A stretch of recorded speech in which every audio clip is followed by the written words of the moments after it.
धन्यवाद आप सभी को। नमस्कार, सुप्रभात। मैं समझ रहा हूँ कि मेरी आवाज आप लोगों के पास आ रही है। जी जी महोदय, आ रही है। जी, धन्यवाद। जी, दिनेश जी आ रही है, बिल्कुल आ रही है। आप कैसे हैं? धन्यवाद सेमाल जी, मैं ठीक ठाक हूँ। मेरे ख्याल से तो मैं पवन हाँ, मैं पवन कुमार बोल रहा हूँ। नमस्कार सर। नमस्कार, नमस्कार। कृपया आप अपनी बात कहिए। मेरे ख्याल से दिनेश सेमवाल कहीं बिजी हो दूसरी गए। इसमें जी लग नहीं पा रहा है। जी जी अच्छा जी। आदरणीय, धन्यवाद, प्रणाम। और मेरा सुन तो पा रहा था, लेकिन मेरा जो ये ना नेट सही नहीं हो रहा, एक्सेस नहीं हो पा रहा था। और जी जी जी आदरणीय, आज हमारे मुख्य अतिथि जी का परिचय आदरणीय श्री पवन कुमार सर, जो कि हमारे योगाहार के मार्गदर्शक हैं, उनके माध्यम से आया। और आप दोनों महान भावों ने साथ साथ में कार्य किया। और आदरणीय सदस्यों से सदन के ये कहना उचित रहेगा कि जो उत्तराखंड में जैविक खेती की प्रारंभिक अवस्था रही है, आप हमारे आज के मुख्य अतिथि जी और आदरणीय पवन कुमार सर, आपके हाथों से ये शुरुआत हुई थी। और आदरणीय श्री दिनेश राणा जी की ये यात्रा आदरणीय पवन कुमार जी के साथ में चली, जैसे आदरणीय अतिथि जी ने मुझे बताया है। और उनका जो अनुभव है, बहुत विस्तृत अनुभव है, जैविक खेती से लेकर के लाइवलीहुड से लेकर के। और जो दिव्यांग लोग हैं, जो विकलांग जन हैं, उनके विकास के लिए समावेशी ढंग से कैसे विकास हो उनका, इस क्षेत्र में आगे बढ़ने के लिए उन्होंने बहुत ही अच्छा कार्य किया है। और मेरा नेटवर्क कुछ कुछ मैं सुन पा रहा था और मैं जुड़ नहीं पा रहा था, इसके लिए मैं क्षमा चाहता हूँ।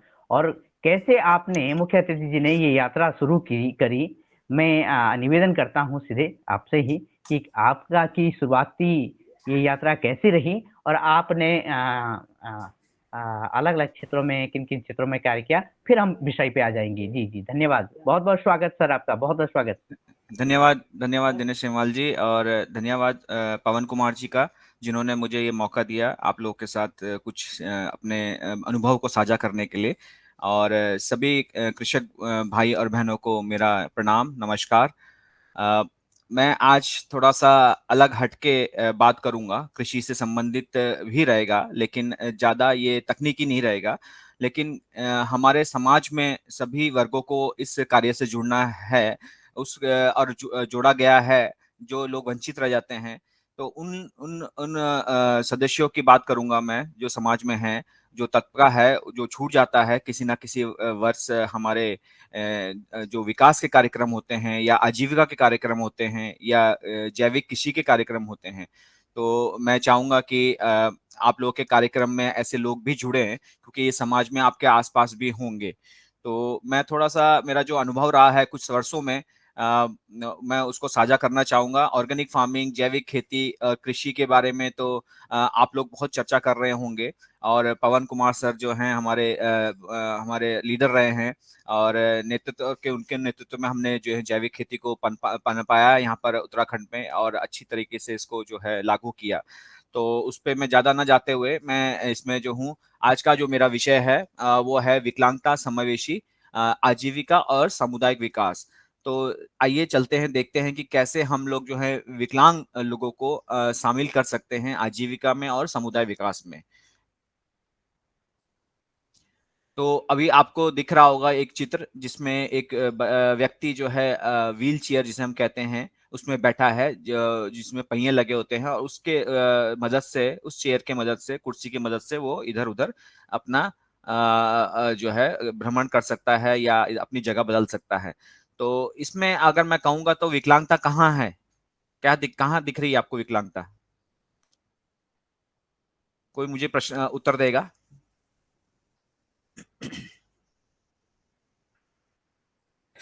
सोच में सर, सोच अपनी मानसिकता को विकलांग बना देते हैं। हाँ, बढ़िया। और अभी इस तस्वीर की अगर मैं बात करूं, तो इसमें आप विकलांगता कहाँ दिख रही है? किस जगह दिख रही है? कौन सी विकलांगता दिख रही है आप? पैरों में, पैर में। पैरों में दिख अस्थिवाद। रही है। हाँ, अस्थिवादित हो गए। ठीक है, तो ये मैं कहना चाहूंगा अब दूसरी स्लाइड से कि अगर ये व्यक्ति कहीं आपके संस्था में या आपके घर में या आपके पास में कोई भी सामाजिक सेंटर हो, केंद्र हो, उसमें आना चाहे या आपके ही ट्रेनिंग में भाग लेना चाहे, तो वो इस प्रकार के बाधाओं से जो है हमेशा जो है इंटरेक्ट करता है ना, कहीं ना कहीं उसे मिलती है। जैसे कि ये आपको दिख रही होगी सामने, इनकी सीढ़ी दिख रही है, तो ये आ तो गए हैं वहां तक, लेकिन ये सीढ़ी की वजह से ये दो हैं सेकंड या थर्ड फ्लोर पे नहीं पहुंच पाएंगे, क्योंकि ना ही यहाँ लिफ्ट है और ना ही यहाँ रैंप है। तो यहाँ पर जो है विकलांग, इनकी विकलांग जो आपने अस्थिवादित कहा या आपने कहा कि पैरों पैरों से विकलांग दिख रहे हैं, तो यहाँ उनकी विकलांगता, उस व्यक्ति की विकलांगता कहाँ बाधा आती है उस कार्यक्रम में सम्मिलित न होने के लिए। यहाँ तो जो देखा जाए तो ये जो स्ट्रक्चर है जो हमने निर्माण किया है अपने आसपास में, वो बाधा की तरह उत्पन्न हो रही है उसके सामने, और इस कारण वो व्यक्ति आपके कार्यक्रम में शामिल या समावेशित नहीं हो सकता।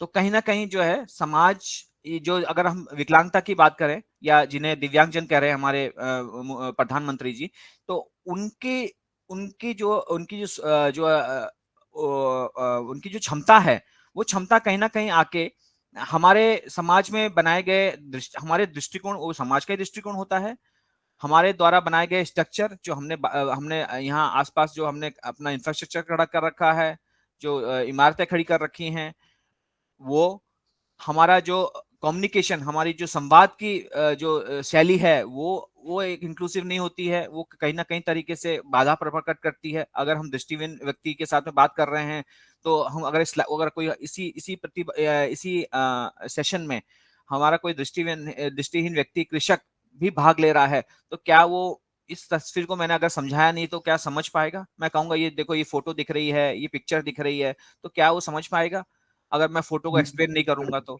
कहीं ना नहीं कहीं समझ पाएगा। हाँ, तो कहीं ना कहीं हमारा संवाद भी जो है वो बाधा उत्पन्न करता है।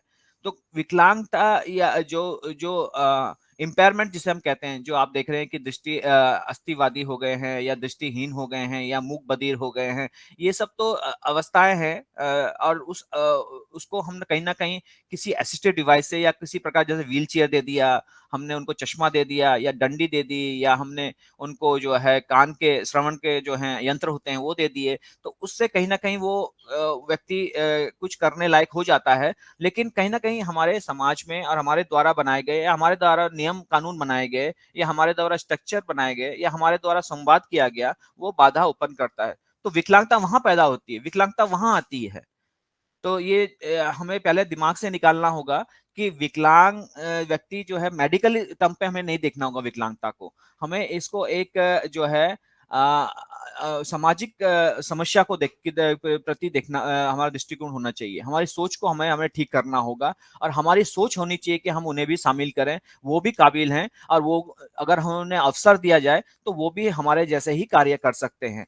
और जहां तक रही कानून की, तो कानून भी जो है कहता है कि हर व्यक्ति इस देश में समान अधिकार है सबका, तो उनका भी वही अधिकार है जो अधिकार आपका और हमारा है। तो इस प्रकार उनको भी किसी चीज से वंचित नहीं रहना चाहिए, चाहे वो जो है अस्थिवादित हो, चाहे वो दृष्टिहीन हो, चाहे वो मूक बधिर हो, चाहे वो मानसिक उसमें ग्रसित हो, लेकिन उनको हमें जो है रिहेबिलिटेशन करने के बाद, उन्हें जो है पुनर्निवास करने के बाद उन्हें जो है मौका देना चाहिए ताकि वो शामिल हो सके। तो ये तो मेरी बात रही आपको ये समझाने की कि विकलांगता एक शारीरिक समस्या नहीं है, और ये एक सामाजिक समस्या है। तो यही कहीं ना कहीं आपको इसके बारे में, मुझे लगता है, आपको थोड़ा सा समझ बड़ी होगी। अगर हम कुछ तथ्य देखें अपने पूरे विश्व के, तो लगभग 10 से 15% जो है जनसंख्या के अंदर विकलांग लोग पाए जाते हैं या हमें विकलांगता दिखती है। ये हर देश के अलग अलग नियम थोड़े हो जाते हैं, तो उससे उनकी घट और बढ़त हो सकती है। हमारे देश में अभी हमने डायबिटिक और अदर जो भी अदर नई किस्म की जो हमारी बीमारियां हो रही हैं, उसके वजह से जो विकलांग हो रहे लोग, उसको नहीं लिया गया है। तो इसलिए कहीं ना कहीं हमारी जो है जनसंख्या में 4 से 5% हमारी सरकार कहती है हमारे यहाँ विकलांगता है। लेकिन विकसित देशों में जो है उन्होंने और बीमारियों को भी जो है उनको ले लिया गया है विकलांगता में, क्योंकि वो विकलांग करते हैं व्यक्तियों को, तो इसलिए उनकी परसेंटेज या उनकी प्रतिशत ज्यादा होती है, तो 15% उनके यहाँ दिखता है। तो ओवरऑल जो है, जो अगर देखा जाए तो विश्व में लगभग 15% लोग जो है जनसंख्या के विकलांग होते हैं। और ये भी जो है, जो हमारे विकसित देश हैं या जो गरीब देश हैं, उनके यहाँ ज्यादा पाया जाता है। गरीबी और विकलांगता का एक सिक्के के दो पहलू माने जा सकते हैं। अगर गरीबी है तो वहां विकलांग लोग ज्यादा दिखेंगे, और अगर विकलांग लोग हैं तो वहां गरीबी होने के ज्यादा चांसेस होते हैं।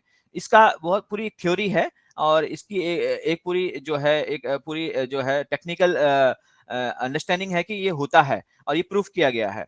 तो इस पे हम ज्यादा नहीं जाएंगे, लेकिन हम ये समझ सकते हैं कि गरीबी का पूरक होता है विकलांग, और विकलांग का पूरक होता है गरीबी। तो ये दोनों का एक जो है चक्र, कुचक्र है, और इस कुचक्र को हमको आजीविका के द्वारा या अच्छे विकसित कार्यक्रम के अंदर उनको जो है शामिल करके हम इस कुचक्र को कहीं ना कहीं हम तोड़ सकते हैं।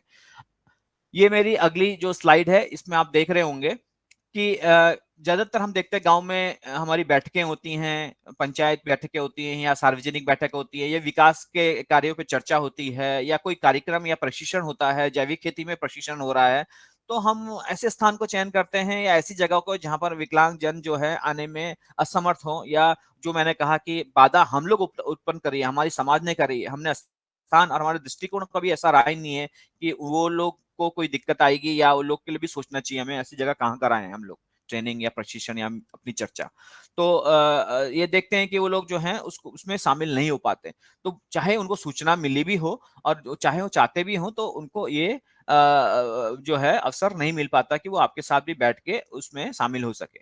तो कहीं ना कहीं आप देख रहे होंगे, एक चित्र मैंने लिया था, एक मीटिंग बुलाई गई थी और उसमें एक विकलांग जन भी आए थे, लेकिन वो जो है उसमें भाग नहीं ले पा रहे, और किनारे पे बैठे हैं, सुन रहे हैं, या शायद सुन भी नहीं पा रहे होंगे, हो सकता है मूक बधिर हो, तो कोई साइन लैंग्वेज नहीं है, या उनको किसी तरह से प्रयास नहीं किया गया कि उनको भी समझाया जाए कि चर्चा क्या हो रही है। तो कहीं ना कहीं वो कोरम पूरा करने के लिए तो आ जाते हैं, और लेकिन उनकी समझ या उनकी क्षमता में वृद्धि नहीं होती है, जिससे वो लोग जो है कुछ सीख नहीं पाते हैं, और इस प्रकार वो कुछ कर भी नहीं पाते हैं, और वो कहीं ना कहीं धीरे धीरे धीरे समाज से वंचित, या उसको अंग्रेजी में एक्सक्लूजन कहते हैं। तो इस प्रकार की चीजें हमें दिखती हैं समाज में। अब आप इस तस्वीर में देखिए, इसमें हर तस्वीर में एक विकलांग जन है, और कई ज्यादा विकलांग जन भी हैं। अगर आप पहली तस्वीर देख रहे हैं तो उसमें ट्रैक्टर में 5 लोग बैठे हैं, ये पांचों लोग विकलांग हैं। तो आपको दिख नहीं रही होगी विकलांगता, कोई दृष्टिहीन है, कोई मानसिक है, कोई जो है हष्टिबाधित है, और कोई मूक बधिर है। और ये एक एफपीओ के बोर्ड ऑफ डायरेक्टर्स हैं। एक जो कृषक उत्पादक समूह होता है, जिसे हम एफपीओ कहते हैं, उसके डेयरी चलाते हैं। ये कुशीनगर उत्तर प्रदेश की तस्वीर है, और वहाँ ये सारे पांचों के पांच बोर्ड मेंबर जो हैं आपके विकलांग हैं। लेकिन आपको उनको अगर अवसर दिया गया, उनको एक अच्छा तरीके से उनको प्रशिक्षण दिया गया, और उनको उनकी क्षमता विकास किया गया, उनको समाज ने अपनाया, तो वो एक अच्छा खासा जो है अपना रोल अदा कर सकते हैं, और समाज में कहीं ना कहीं वो इसमें अपना योगदान करके और वो अच्छा अपनी आजीविका चला सकते हैं। ऐसे ही आप देख रहे होंगे, बैंगलोर की फोटो है, पॉली हाउस के अंदर क्यूकम्बर लग रहा है, इंग्लिश क्यूकम्बर है, ये एक किस्म की आपकी ककड़ी होती है, जो अंग्रेजी ककड़ी बोलते हैं, उसमें दृष्टिहीन व्यक्ति इसको चला रहा है, और ये पॉली हाउस के अंदर अच्छे से मैनेज करता है वो। इसी प्रकार के आप देख रहे होंगे कि मानसिक रोगी हैं, और जो है वो यहाँ जो है खाद बना रहे हैं, जैविक खाद, और जो केचुए की खाद बना रहे हैं। तो कई प्रकार के हमने देखे हैं। ऊपर आप देख रहे होंगे महादेव हैं, ये मध्य प्रदेश से हैं, और ये जो है जैविक खाद का प्रशिक्षण दूसरे कृषकों को दे रहे हैं। तो इसी प्रकार की मुन्नी बाई है, जो बकरी के साथ में है, और वो जो है मूक बधिर है, बोल नहीं सकती, सुन नहीं सकती, उनको अच्छा प्रशिक्षण दिया, लोन दिया गया, और वो अपना बकरी पालन से अपना व्यवसाय चला रही है, अपने घर पे योगदान दे रही है। तो एक अगर उनको अवसर दिया जाए और उनको मौका दिया जाए, तो ये इस प्रकार की चीजें दिखती हैं और हो रही हैं, और ये गांव में ही हो रही हैं। तो जैसे आप लोग जैविक खाद में और जैविक खेती में जुड़े हैं, मुझे ये सुन के बड़ा अच्छा लगा कल सेमवाल जी से। तो कहीं ना कहीं आप लोग को भी देखना चाहिए कि हमारे जो इस ऐसे सेशंस में या ऐसे हमारे ट्रेनिंग्स में, प्रशिक्षण में कितने विकलांग लोगों को हमने शामिल किया है, और अगर नहीं किया तो हमें क्या जरूरत है अपनी तैयारी करने की कि वो लोग भी आए। पहले तो उन्हें उन्हें जो है कोशिश कीजिए, उन्हें भी जो है पहचानिए, क्योंकि इनकी पहचान नहीं हो पाती समाज में।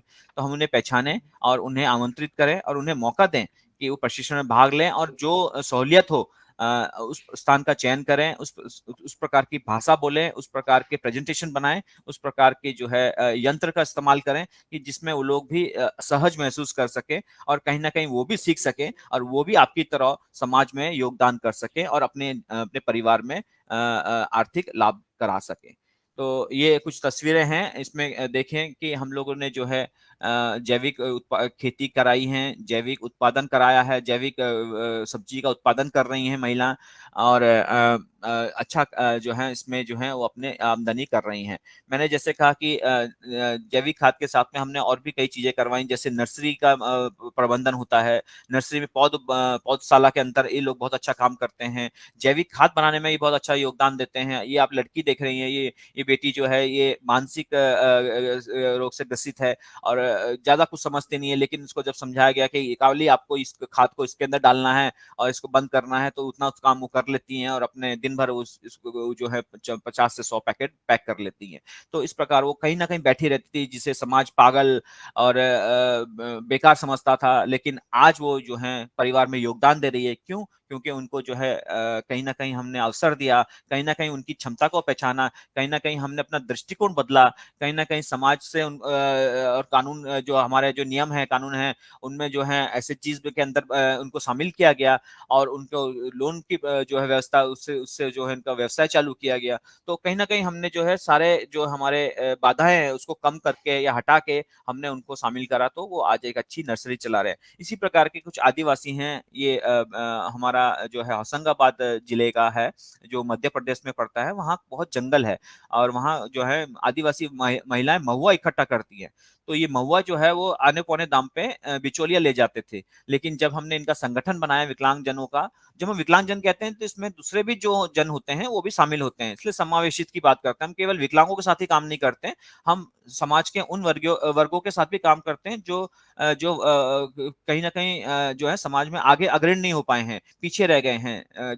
खासकर जैसे महिलाएं होती हैं, जैसे हमारे जो हैं SC ST भाई बंधु होते हैं और जो हमारे कुछ विधवाएं बहनें होती हैं, तो उन लोगों को हम लोग मौका देते हैं। और जो हमारे इवन जो हमारे किसान होते हैं, जो मार्जिनल जो है सीमित किसान बोलते हैं, जिनके पास 1 से 2 एकड़ की जमीन होती है, वो भी एक हाशिए में रहते हैं, तो कहीं ना कहीं उनको भी जोड़ा है और उनके साथ हमने ये काम किया था। ऐसे ही इन महिलाओं को जोड़ के हमने एक इनकी कंपनी बनाई है, FPO बनाया है और ये जो है महुआ को इकट्ठा करते हैं और जब जब सीजन का रेट अच्छा मिलता है उनको, तब ये जो है बार्गेनिंग करते हैं अपने बाजार में कि हमें एक अगर कोई बायर आ गया है तो उसको बोलते हैं आप कितना देंगे, हमारे पास जो है 5 टन पड़ा हुआ है महुआ।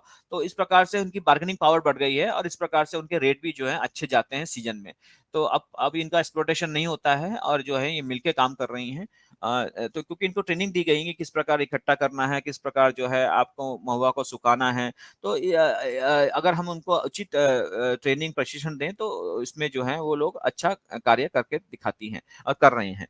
इसी प्रकार का एक मधुमक्खी पालन का उत्तर प्रदेश की कुछ तस्वीरें हैं, जहाँ पर जो है पुनीता हैं, ये जो है चल नहीं पाती है, बल्कि ये तो घुटनों के बल चलती है। अगर ये साइकिल से उतर जाए तो बचपन से इनको जो है पोलियो हुआ था, तो कहीं ना कहीं इनको मधुमक्खी पालन में प्रशिक्षण दिया और इनके परिवार को दिया। तो ये कहीं ना कहीं इन इन मक्खी के जो बक्से होते हैं, इनको इनकी देखभाल कर लेती है, इनका इनका इनका रख रखाव रख लेती है और जो है कहीं ना कहीं ये घर बैठे बैठे भी जो है ये अपना शहद उत्पादन कर लेती है। इसमें परिवार का भी योगदान रहता है और जो है अच्छा खासा आमदनी अपने परिवार को दे रही हैं। इसी प्रकार का आप देख रहे हैं कि विकलांगजन जो हैं डेयरी में अब आ गए हैं। ये दोनों विकलांगजन की जो मैं फोटो दिखा रहा हूँ आपको, ये मानसिक ग्रसित हैं और इनका जो है इंटेलेक्चुअल डिसेबिलिटी जो है इनके सर्टिफिकेट में है, जिससे कि इनका मानसिक संतुलन जिन्हें हम समाज पागल बोलता था, तो लेकिन आज वो लोग जो हैं डेयरी कर रहे हैं और बकरी पालन कर रहे हैं। उनको उनके परिवार को लोन उनको जोड़ा गया SSG से और इनको जो है लोन दिया गया और कहीं ना कहीं जो है इन्होंने अपने डेयरी खेती और अपना भैंस पालन का काम का चालू किया, जिससे परिवारजन भी इसके साथ मिलके काम कर रहा है और अच्छा खासा जो है आज ये तस्वीर जो है 5 साल पुरानी है। आज उसके मुझे पता चला है कि उनके पास 5 भैंसें हो गई हैं और जो है आधा 1 लीटर से जो दूध का चालू कार्यक्रम किया था वो 5 से 6 लीटर में पहुँच गया है। तो कहीं न कहीं जो है बढ़ोतरी हुई है, जिसे समाज पागल कहता था, जिसे परिवार पागल कहता था, आज वो जो है कहीं न कहीं जो है भैंस की देखभाल करता है, बकरियों की देखभाल करता है और कहीं न कहीं वो आमदनी में अपने परिवार की आमदनी में योगदान दे रहा है या दे रही है।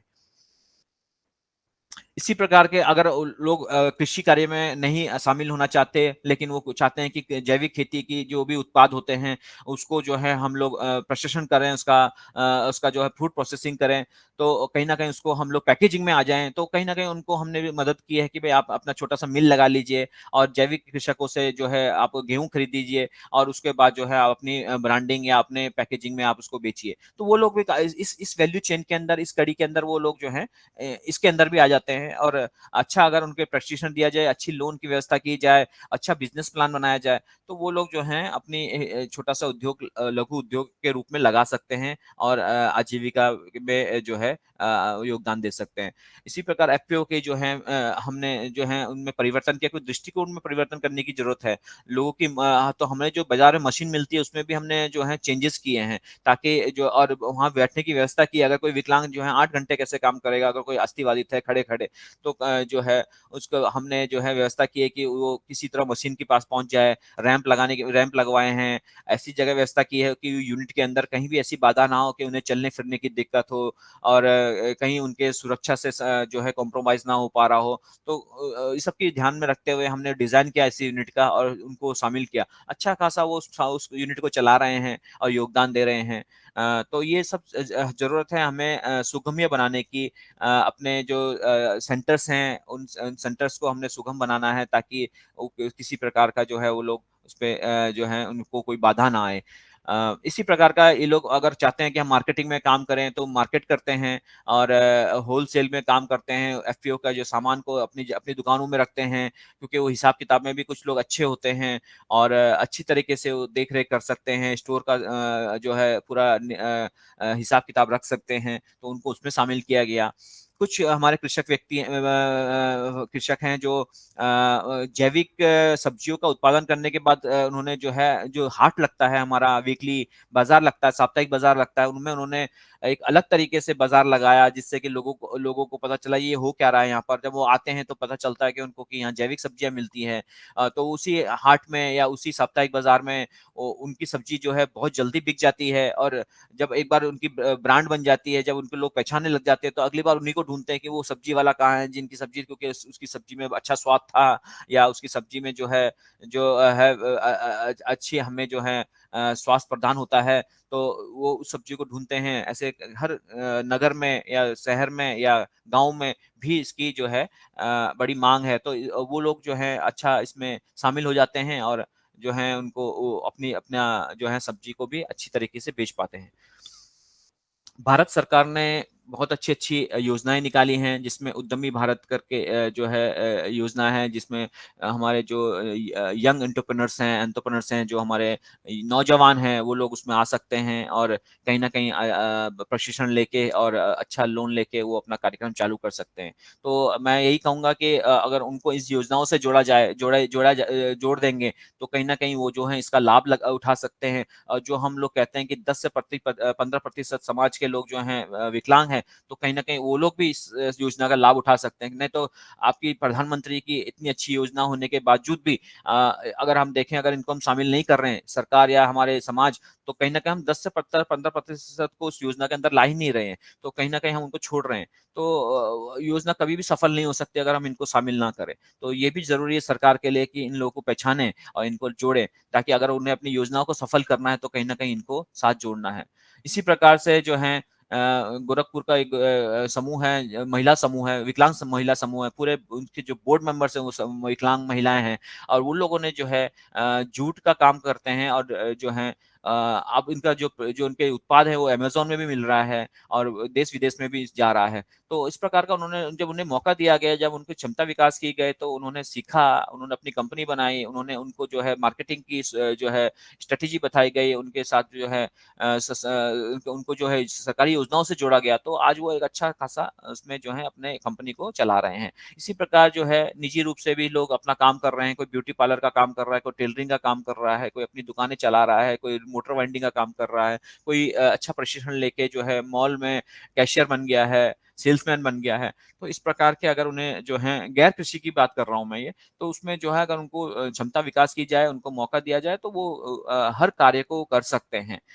तो इसीलिए मैंने कहा कि क्षमता विकास जो है उसमें बहुत ज़्यादा ज़रूरी है और उसमें जो है उनको शामिल करना और वो जो जो हमारा कार्यक्रम होता है उसमें जो है उनके अनुसार चलाना। जैसे मैंने कहा कि संवाद, ये कम्युनिकेशन बहुत बड़ा बैरियर होता है। अगर आप ट्रेनिंग तो दे रहे हैं, लेकिन अगर दृष्टिहीन व्यक्ति और मूक बधिर बधिर व्यक्ति बैठा है आपका एक ऐसा प्रतिभागी, तो वो समझ नहीं पाएगा आपकी ट्रेनिंग को।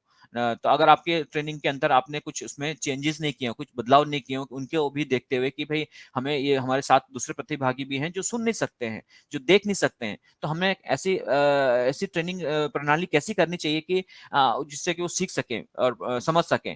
तो इसको बहुत ध्यान रखना है और उसी हिसाब से आपको जो है आपको उनको अपना ट्रेनिंग का कार्यक्रम, अपना मॉड्यूल को बनाना है, ताकि वो लोग भी समझ सकें और समझ सकें। बहुत अहम पहलू होता है आपका फाइनेंशियल इंक्लूजन, जिसे हम लोग वित्तीय समावेशन कहते हैं। बिना वित्त के कुछ नहीं हो सकता। अगर बिज़नेस की बात करें या कोई भी कार्यक्रम की बात करें। तो वित्तीय योजना के को लाने के लिए हमें ये ज़रूरी है कि हमें ऑफिसर्स और जो हमारे पदाधिकारी होते हैं, सरकारी या बैंक के जो कर्मचारी होते हैं, उनको भी सेंसिटाइज़ करें, उनको भी समझाएँ और उनको उनको भी बताएँ कि हमारे विकलांगजन जो हैं कर सकते हैं अगर उनको मौका दिया जाए। तो ये एक बहुत अच्छी सक्सेस स्टोरी है हमारे सामने। ये सीजीएम हैं, चीफ जनरल मैनेजर हैं पूर्वांचल ग्रामीण बैंक के, गोरखपुर के, और इनके पास कम से 4 से 5 साल पहले जो है बहुत पैसा विकलांगों के लिए आया था लोन देने के लिए, लेकिन दे नहीं पा रहे थे और उसपे इनको बहुत बड़ा ब्याज भारत सरकार को देना पड़ता था। लेकिन जब हमने अपने उनसे मिले और अपने विकलांगजनों से उनसे परिचय कराया, तो जिस दिन हमारा ये वर्कशॉप हुई थी, कार्यशाला हुई थी, उनको समझाने के लिए भी और उनके अधिकारियों को कि विकलांगजन भी कुछ काम कर सकते हैं और उनको भी अगर ट्रेनिंग दी जाए तो बिज़नेस चला सकते हैं, बिज़नेस प्लान बना सकते हैं और बिज़नेस को समझ सकते हैं। तो वो इतने प्रभावित हुए और वो जो 50 वहाँ विकलांगजन आए थे, जब हर एक से उन्होंने बातचीत की और हर एक से उन्होंने फॉर्म भरवाया, तो उन्होंने उसी समय जो है हर एक विकलांगजनों को 20-20 हज़ार का चेक आवंटित किया और तुरंत रिलीज़ किया और कहा पहली बार हुआ कि हमारे बैंक से विकलांगों को पैसा जा रहा है। बैंक देना चाहता है, सरकारी अधिकारी भी मदद करना चाहते हैं, लेकिन उनको विश्वास नहीं होता कि ये लोग पैसा वापस कर पाएँगे या ये लोग बिज़नेस कर पाएँगे या ये लोग जैविक खेती कर पाएँगे या ये जैविक खेती का उत्पादन कर पाएँगे या विपणन कर पाएँगे। तो ये विश्वास दिलाने के लिए आपको जो है पहले तो खुद पे विश्वास करना होगा कि ये लोग कर सकते हैं और फिर उनकी क्षमताओं को बढ़ा के उनके साथ काम करना होगा। तो जैसे मैंने कहा कि व्यापक सुगमता बहुत ज़रूरी है। हमने जो है कृषि के यंत्र जो होते हैं उनमें हमने बदलाव किया है। आप देख रहे होंगे आप इस तस्वीर में कि कई किस्म के यंत्र बनाए गए हैं जिनमें जो है बदलाव किया गया है, जो बाज़ार में मिलते हैं वो नहीं बनाए हमारे इंजीनियर्स गाँव के ही लोग बढ़ाई जो कारपेंटर होते हैं, जो लोहार होते हैं, जो हमारे लकड़ी का काम करते बढ़ई होते हैं, तो इन सबको हमने जो है बिठाया और अपने विकलांगजनों को बिठाया और उनके औजार से उनसे परिचय करवाया। उन्होंने अपनी समस्या बताई कि मुझे ऐसा औजार चाहिए, मुझे ऐसा औजार चाहिए और हमारे इंजीनियर्स गाँव के जो होते हैं इन्होंने बनाया और हिट एंड ट्रायल करने के बाद कुछ महीनों के बाद उन्होंने एक नतीजे में अच्छे औजार के नतीजे में पहुँचे और उनको उसका इस्तेमाल कर पाए वो लोग। तो अब कर रहे हैं वो लोग क्योंकि उनकी एफिशिएंसी बढ़ गई है। पहले वो अगर 50% ही काम कर पाते थे कृषि कार्यों में, तो अच्छे औजार मिलने के कारण वो जो उनका उनका जो है कार्यशैली की क्षमता बढ़ गई है। अब वो 70 से 80% काम कर पाते हैं अच्छे औजारों से। तो अनुकूल औजार जो बाज़ार में नहीं मिलते, वो बनाने की ज़रूरत पड़ी हमें और इस प्रकार उनको शामिल करना पड़ा। ये तस्वीर आप देख रहे होंगे, नाबार्ड के सीजीएम हैं, चीफ जनरल मैनेजर हैं और इस पूरे जिले के, पूरे राज्य के डीडीएम होते हैं, जो डिस्ट्रिक्ट मैनेजर्स होते हैं, उनको लेके वो 2 दिन हमारे एक प्रोजेक्ट में आए, ये समझने के लिए कि विकलांगों को विकास कार्यों से कैसा जोड़ा जाता है। तो उन लोग समझ रहे हैं, विकलांगजन के जो संगठन होते हैं उनसे बात कर रहे हैं, उनकी उनकी चीज़ों को देख रहे हैं, उनसे उनसे समझ रहे हैं कि हमारे उनका एक नाबार्ड का एक बहुत बड़ा कार्यक्रम चलता है जलागम का या वाटरशेड का। तो उस कार्यक्रम में उन विकलांगों को शामिल करने के लिए पूछ रहे हैं कि हमें क्या करना चाहिए।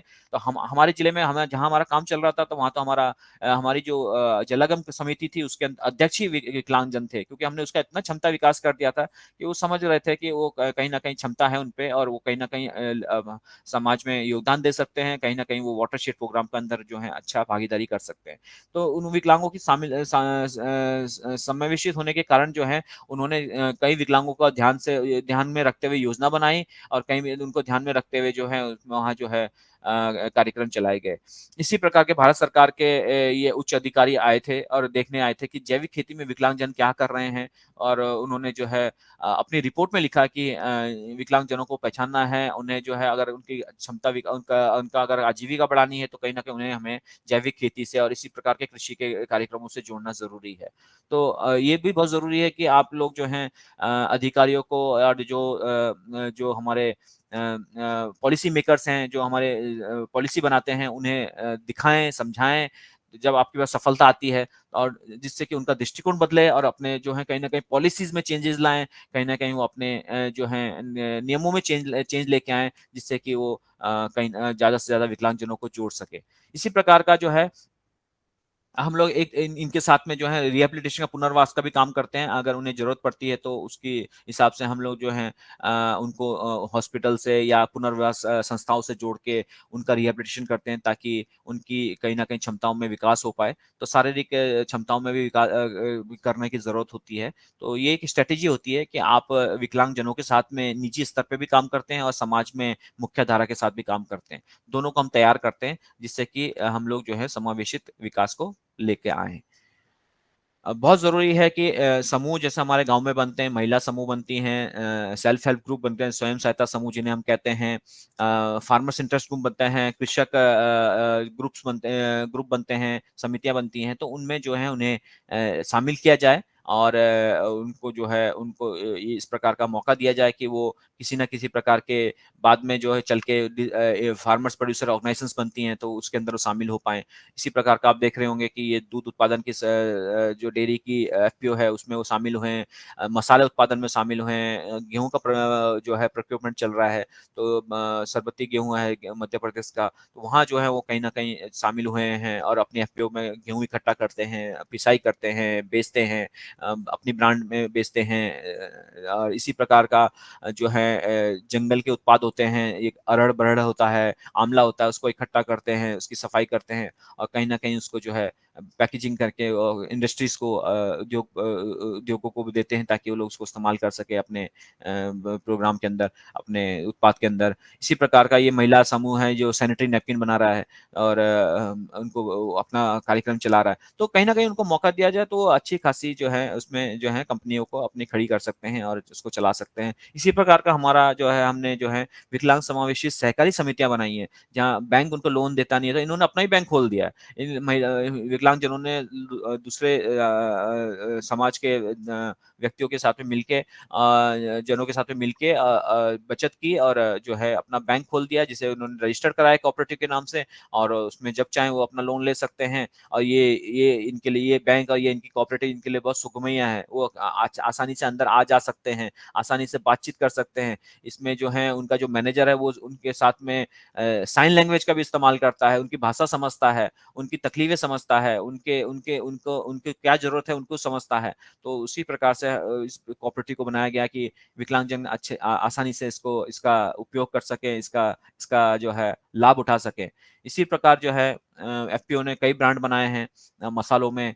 वो अपना मसाले और आटा, गेहूँ, चावल वगैरह जब बेच रहे हैं, अपने ब्रांड में बेच रहे हैं, तो अगर मौका दिया जाए, अवसर दिया जाए तो क्या नहीं कर सकते हैं। इसी प्रकार का जैसे मैंने कहा कि वो मानसिक विकलांग जो महिला थी वो खाद बनाती हैं और बेचती हैं। तो इस प्रकार का उन्होंने जो है अपना केचुए ने खाद बनाई, केवल उन्होंने उसको पैक किया, उसको इतना सिखाया गया कि वो पैक करें, तो उतना वो घर पे बैठे-बैठे कर सकती थी।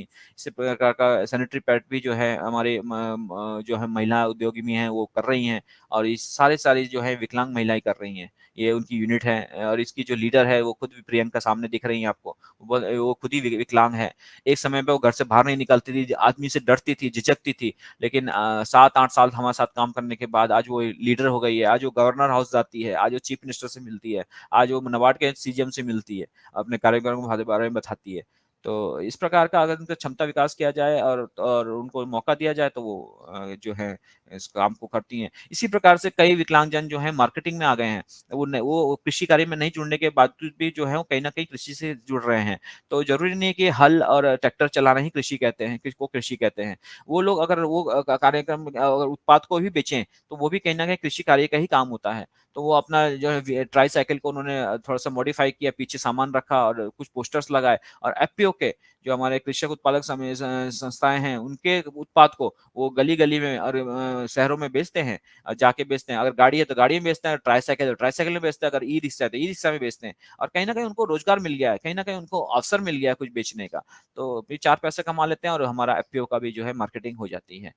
हमने जैविक प्रमाणीकरण किया है, तो इसमें हमने क्वालिटी सर्टिफिकेट, टेस्टिंग सर्टिफिकेट सारे हमने लिए हैं, तो वो ये सर्टिफिकेट की कॉपी है, या ज़्यादा इसमें वो नहीं है बात करने की। तो कहने का मतलब है कि एक बहुत फेमस हेनरी फोर्ड थे, जिन्होंने जो है फोर्ड गाड़ियों का निर्माण किया था। तो उनका कहना था कि एक साथ आना शुरुआत होती है, और मिलकर करना मिलजुल कर रहना ही प्रगति होती है।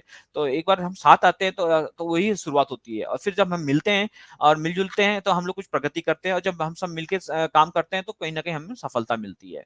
तो ये बड़ा अच्छा मुझे लगा, तो मैंने चाहा कि आपको साझा करूँ। ये वाटरशेड कमिटी की फ़ोटोग्राफ दिख रही है आपको, मध्य प्रदेश का एक आदिवासी गाँव है, और इस गाँव का अध्यक्ष है वो खुद विकलांग है, और वो पूरे गाँव का उसने नंबर 1 वाटरशेड को डेवलप किया, और अवार्ड भी मिला उन्हें चीफ मिनिस्टर से। तो अगर मौका दिया जाए तो अपनी क्षमताओं का विकास, अपना क्षमताओं को दिखा सकते हैं, और कहीं न कहीं उनमें क्षमता होती है, लेकिन अवसर की कमी होती है। तो इसी प्रकार से मैंने आपको थोड़ा-सा साझा किया जो हमने पिछले कुछ वक़्त उसमें काम किया था। ये बताते हुए कि विकलांगजनों को मौका दीजिए, और अपने साथ में वो कृषि में भी हो सकते हैं, वो गाँव में भी हैं, महिला भी हैं, पुरुष भी हैं, तो उन्हें मौका दीजिए, और कहीं न कहीं अपने साथ-साथ कार्यक्रम में जैविक खेती में जोड़िए उन्हें। तो और विकास कार्यों में वो भी योगदान देंगे, और अपनी आजीविका में भी योगदान देंगे।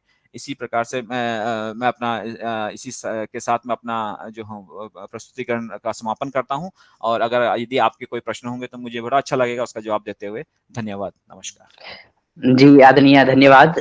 बहुत ही सुंदर और समाज के एक बहुत ही आवश्यक पहलू पर आपने विचार रखा, और योगाहार की आज हम कहें कि हम 3 वर्ष में प्रवेश करने जा रहे हैं, और इस कड़ी में आपका जो विषय है वो अनुपम है, और समाज के लिए और समावेशी विकास के लिए बहुत महत्वपूर्ण है। और जिस तरह से आदरणीय आपने कहा है इस सब्जेक्ट पर, इस विषय पर, मेरे ख्याल से हमारे आदरणीय सदस्य के मन में बहुत सारे प्रश्न भी आ रहे होंगे, और बहुत लोगों को समाधान भी मिल रहा होगा। और मैं सबसे पहले आदरणीय पवन कुमार सर के पास पहुंचना चाहूँगा, और उनके बाद सभी के लिए प्रश्न खुलेंगे। जी। जी, धन्यवाद दिनेश, और दिनेश राणा को आज पुनः साथ जुड़ने के लिए बहुत-बहुत धन्यवाद, और बहुत ही उत्साहवर्धक आपका एज़ यूजुअल जैसा रहा है हमारा जब परिचय आज से करीब 22 साल पहले मेरे ख्याल जी से, सर, जी सर। जब पहली बार हमने काम करना शुरू किया, जी और सर, जैविक खेती के ऊपर ही हमने फ़ोकस करने का थोड़ा प्रयास किया गया। जी सर। तो आपके उत्साह से बिल्कुल, उत्साह में कोई कमी नहीं है, और उत्साह बरकरार है, और उस उत्साह से बहुत सारे लोगों की ज़िंदगी में परिवर्तन आया है, विशेषकर जो डिसेबल्ड जिसको हम कहते हैं, डिफरेंटली एबल्ड भी कहते हैं। तो ये परिभाषाएँ भी बहुत मेरे ख्याल से ज़रूरी हैं कि उसको समझना, कि हम लोग क्या सोचते हैं और कैसे बोलते हैं, कैसे हम कहते हैं कि संबोधित कैसे करते हैं, जी सर। और उसके ऊपर काम कैसे करते हैं। तो मेरे ख्याल से हमारे सदन के सभी साथियों को ये चीज़ बिल्कुल अच्छी लगी होगी कि जो लोग हमारी नज़रों से दूर हैं, जिसको हम देख नहीं पा रहे हैं, जरा दूर बैठे हुए हैं, उनका भी समावेश हमारे कार्यों में जब होगा समाज के रूप में, तभी जाके समाज आगे बढ़ेगा। केवल केवल उनको छोड़ करके हम समावेशी नहीं बन सकते हैं, इंक्लूसिवनेस नहीं हो सकती है। तो इस संवेदनशीलता को बनाए आज पुनः जागृत करने के लिए आपका मैं धन्यवाद करना चाहूंगा। और इस तरह से ये जो आज हमारे बहुत सारे साथियों के प्रश्न भी होंगे, तो हम अपने समाज में, अपने कार्यों में कैसे सभी का साथ लेते हुए, सभी का साथ, सभी का विश्वास के साथ हम आगे बढ़ पाए, ऐसे विचारों पर आज हम चर्चा करेंगे। हमारे साथी में से कुछ इस पर काम भी कर रहे हैं, तो उनके भी प्रश्न आएंगे। तो आप आज आपका बहुत बहुत धन्यवाद है, और बहुत सुंदर आज की वार्ता, चर्चा, और जैविक और प्राकृतिक खेती में हम किस प्रकार से इसको करें, इसके लिए और आगे और चिंतन मनन होगा इस सदस्य में भी, इस मंच के माध्यम से भी, और निश्चित रूप से आगे हमारे साथी कुछ कनेक्ट भी होंगे आपसे। तो आपका बहुत बहुत धन्यवाद, बहुत बहुत साधुवाद। और इतना कह के मैं अपनी वाणी को विराम देता हूँ। आगे का सत्र का संचालन दिनेश जी, आप और बाकी सदस्य इसको करेंगे। सो धन्यवाद दिनेश, थैंक यू। जी जी, धन्यवाद आदरणीय। और जब परसों आपने 3 मित्रों का परिचय मुझसे करवाया था, तो आपने कहा था कि आदरणीय दिनेश राणा जी को अलग से बुलाया जाए, क्योंकि उनका खेती के साथ ही समावेशी विकास पे महत्वपूर्ण कार्य है।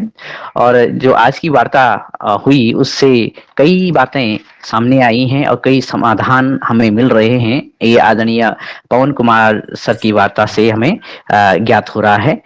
और मैं आदरणीय सदस्यों को, खासकर जो कि अभी भी जुड़ रहे हैं, उनसे ये निवेदन के साथ बता रहा हूं कि आज योगाहार की इस कड़ी में हमारे साथ बने हुए हैं आदरणीय श्री दिनेश राणा जी। आप परामर्शदाता हैं विकलांगता समावेशी आजीविका एवं सामुदायिक विकास के कार्यक्रम के, आप परामर्शदाता हैं। और आज की कड़ी में आप सभी लोगों ने सुना होगा, और जो लोग अभी भी जुड़े हैं वो भी आदरणीय से प्रश्न रख सकते हैं। और जो मेरे मन में जो बात आ रही है कि सबसे बड़ी विकलांगता है अंधेरा, जिसको काटने के लिए प्रकाश की आवश्यकता होती है। संभवतः हर किसी की कोई न कोई समस्या होती है, और उस समस्या को दूर करने के लिए, और खासकर अगर शारीरिक या मानसिक समस्याएं हैं, उनको दूर करने के लिए क्षमता विकास, जो कि आज की हमारे मुख्य अतिथि ने कहा है, क्षमता विकास और अवसर की उपलब्धि से हम सभी तरह की बाधाओं को दूर कर सकते हैं, सभी तरह की विकलांगता को हम दूर कर सकते हैं, और फिर पूरे समाज को, पूरे समुदाय को विकास की धारा में जोड़ सकते हैं। वही समावेशी विकास पर आज हम चर्चा कर रहे हैं। और मैं सबसे पहले पहुंचता हूं आदरणीय कल्पना कोठले जी। आप मध्य प्रदेश से हैं और शिक्षिका हैं, साथ में विकलांगजनों या दिव्यांगजनों कहें, उनके साथ कार्य कर रही हैं, उनके लिए चिंता करती हैं। जी जी, आदरणीय कल्पना कोठले बहन जी। ओम सदन को कोटि नमन, गुरु सत्ता को बारंबार नमन। दिनेश भाई साहब, जो दिनेश भाई साहब राणा जी हैं, उनको मैं बहुत बहुत हृदय से आभार व्यक्त करती हूँ, धन्यवाद व्यक्त करती हूँ कि वो इस क्षेत्र में, दिव्यांगता के क्षेत्र में काम कर रहे हैं, और जिन्होंने आज प्रोग्राम में आपको गहराइयों से धन्यवाद देती हूँ। क्योंकि ये आपने जैसे बोला कि मैं अपना थोड़ा सा छोटा सा परिचय दे देती हूँ। मैं 1 से 8 तक के कक्षाओं के लिए, ये दिव्यांगजनों के लिए विशेष शिक्षक की पोस्ट पे हूँ मैं। तो ये दिव्यांगता के लिए हम कार्य करते हैं। लेकिन मैं ये कृषि में जुड़कर, मैं ये जो जहर खाया जा रहा है, डायरेक्ट इनडायरेक्टली रूप में हम थाली में रोज परोस रहे हैं, उसके लिए बचपन से ही ये था कि इस क्षेत्र में कार्य करें। तो योगा प्रोग्राम से मैं बहुत कुछ एक शिशुवत सीख रही हूँ। अभी बस पहली पायदान पे हूँ, मैं सीख रही हूँ, दूर से ही देख रही हूँ, और उसको प्रैक्टिकल तौर पे करने के लिए मैं तैयार हूँ, बस सभी के सहयोग से। इस क्षेत्र में आपने जैसे बताया कि दिव्यांगजनों को हम समावेशन करके कैसे हम कृषि के क्षेत्र में कार्य कर सकते हैं, तो ये ये झंझोरने वाली मेरे लिए कि मैं इस क्षेत्र को कैसे मतलब भूल पा रही थी कि मैं सामान्य लोगों को ही समावेश मतलब लोगों को जोड़ रही थी कृषि के क्षेत्र में, लेकिन आपने मुझे बिल्कुल जगा दिया आज कि इन दिव्यांग जनों को भी हम उस इंक्लूजन में लाए कृषि के क्षेत्र में भी।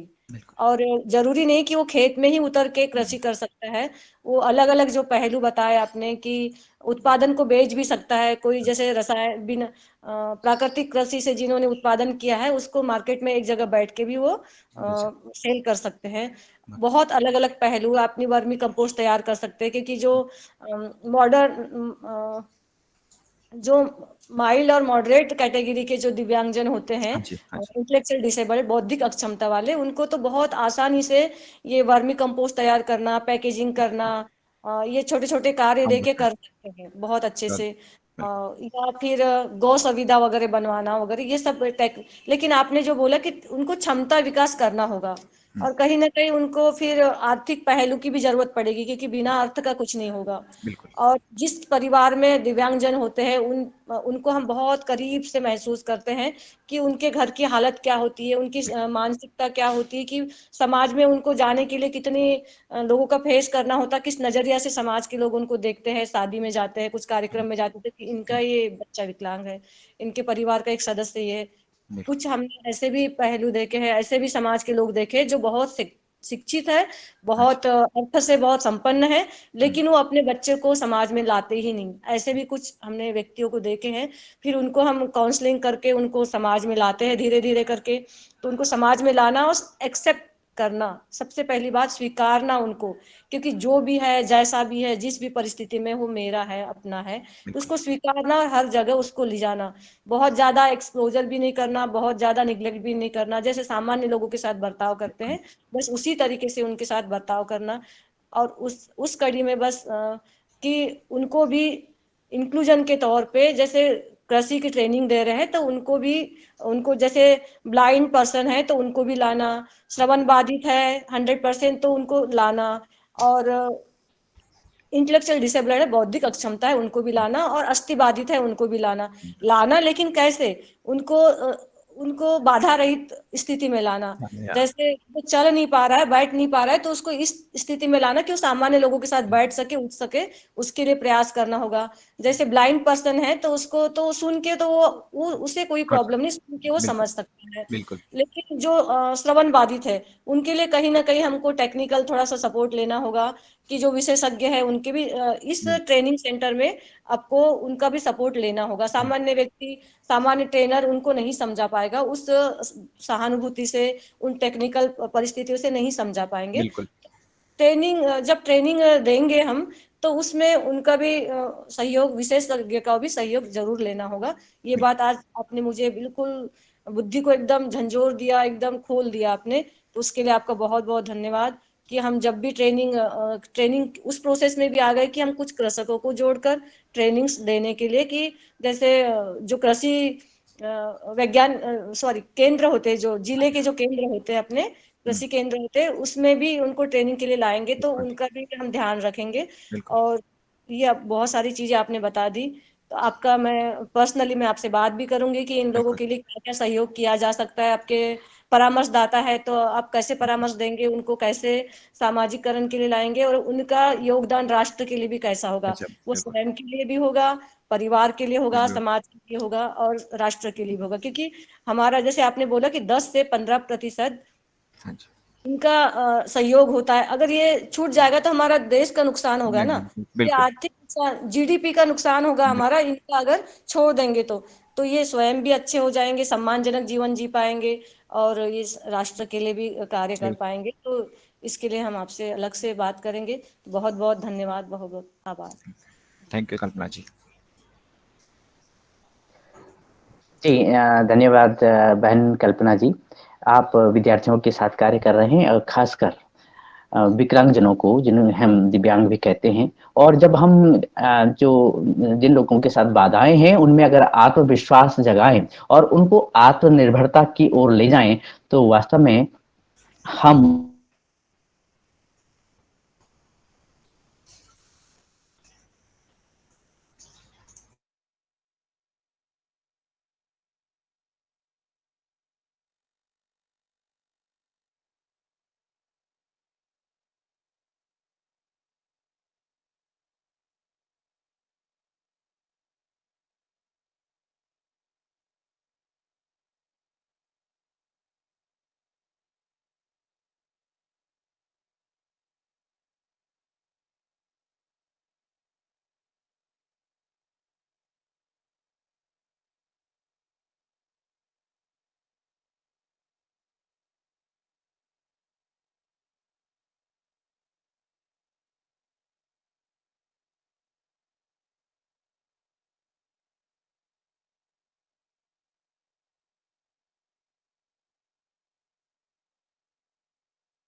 धन्यवाद आदरणीय। आज मैं आदरणीय हम आज के चीफ गेस्ट महोदय को सुन करके, जिस क्षेत्र में हम खैर किसान हैं और जो आपने कहा है वो हमने देखा है और हम उसमें उस दौर से चल भी रहे हैं। हमने अभी आदरणीय दिनेश जी, सेमवाल जी, आप लोगों ने सबने देखा होगा, मैं एक दिन हल हाँक रहा था, खेत में हल चला रहा था। उस दिन वो हल हमारे एक किसान भाई, जिनके एक हाथ यहाँ से नहीं है और एक हाथ नहीं है, वो हल एक हाथ से हल चलाते हैं और हाथ में वो जो डंडा होता है जो बैल को हाँकने के लिए, वो यहाँ से दबा करके और वो काम करते हैं, पूरा हल ले जाते हैं, खेत जोतते हैं, पूरा घर का काम करते हैं। ऐसे कई उदाहरण हैं कि किसान भाई खेती करते हैं और दिव्यांग हैं, परंतु उनके जो मन की जो बुद्धि है या जो सोच है या जो उनका जज्बा है, उसको निश्चित है कि वो ऐसा कर रहे हैं। और आज उनको कैसे मदद की जाए आप कर भी रहे हैं, आदरणीय हमारे आज के चीफ गेस्ट महोदय आदरणीय दिनेश जी। तो मुझे लगता है कि हम ऐसे किसान भाइयों को इस कार्यक्रम से जोड़े और उनको आपका मार्गदर्शन मिले, तो वो आगे दिनों दिन प्रगति करेंगे, तरक्की करेंगे और समृद्ध बनेंगे। हमें उम्मीद है कि हम इस पर और विचार करेंगे, आपसे चर्चा करेंगे। और आज युवा कार्यक्रम में एक नया विषय जो हमारी आशा की किरण जगी है आज के आपके उद्बोधन से, हम लोग इस पर काम करेंगे, किसानों को जोड़ेंगे। क्योंकि मैं जो हमें परम पूज्य स्वामी जी ने किसान संगठन का जो मध्य प्रदेश का दायित्व दिया है, तो आज हमें एक नया राह मिली है। मैं आपको पुनः धन्यवाद ज्ञापित करता हूं कि आपने अच्छा मार्गदर्शन दिया। और आज हमारे पवन कुमार सर जो लगातार चिंता करते हैं किसानों की, और आज दिव्यांगजनों की चिंता करके आपने आज आदरणीय दिनेश जी से जो हम मार्गदर्शन दिलाया, हम लोग इस क्षेत्र में किसानों को जोड़ेंगे और काम करेंगे। आपको प्रणाम। ओम।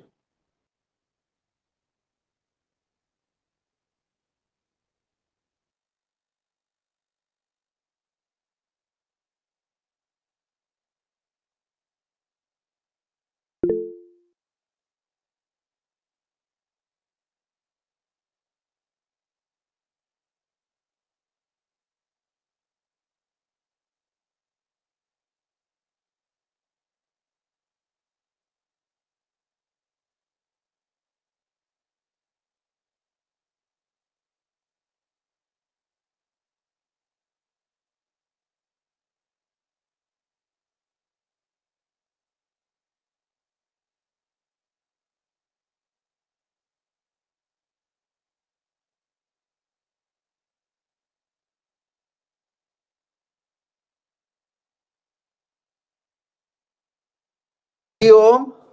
सदन को नमन। आज बहुत अच्छी चर्चा हुई और योग कक्षा भी बहुत बढ़िया रही। सर, हमने यहाँ पर जो एनजीओ है और जो कि विकलांग के लिए दिव्यांग लोगों के लिए काम कर रहा है, तो अब हम उनसे संपर्क करेंगे। वो केवल पढ़ाने का काम कर रहे हैं, तो अब इस तरह की भी उनसे चर्चा करके कि भाई इस तरफ भी हम किस तरह से बढ़ सकते हैं। और हमने खुद महसूस किया है सर कि जो परिवार है वो थोड़ा सा अपने को असहज महसूस करता है, परंतु कुछ कुछ हमने ऐसे भी दिव्यांगजन देखे हैं जो बहुत मतलब अपने अस्थिबाधित है, पैरों से वो भी हैं, परंतु वो इतने उत्साही और उमंगित है कि वो मतलब दोनों केवल घुटने घुटने से चलते हैं, परंतु बेंगलोर तक वो अपनी मीटिंग में जाकर के आए हैं। तो वो बड़ी प्रेरणा देते हैं हमें कि किस तरह। वो मेरे साथ भोपाल एक प्रशिक्षण में गए थे, मैं उनको साथ लेकर के गया था, तो मैंने देखा उनका इतना आत्मविश्वास बढ़ा हुआ था कि सामान्य जन का भी नहीं होता। तो ये परिस्थिति भी है, दोनों स्थिति हमने देखी है। हम प्रयास करेंगे कि एनजीओ से मिलकर के जो काम कर रहा है उसे भी इस तरह की एक बात बताई जाए। जी ओम। सदन को नमन।